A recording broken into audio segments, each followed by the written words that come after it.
İmam Gazali rahimahullah mundaq deydi. Hayran qadarlıq bir iş. Agar biz mol dunyo topmoqchi bo'lsak, dehqonchilik qilish uchun etizariqning ishlari bilan mashg'ul bo'lamiz. Tijorat qilmoqchi bo'lganlar bo'lsa, har turli mushaqqatlarni tortadi, xatarga tavakkul qiladi.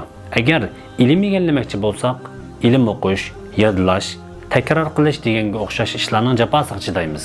Oddiysi kundalik rizqimizni tepish uchunmi Allohning rizqimizga kepil ekanligiga ishonaman deb uydan chiqmay o'tirib, "Ey Alloh, menga rizq berslar" deb duo qilib o'tirmaymiz.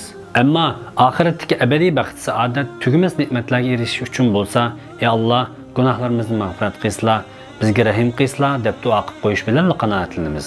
Vaholanki, butun umidimiz va izzat sharafimiz ilkida bo'lgan zot shundoq deb nido qiladi. "Va allaysa lil insani illa ma sa'a."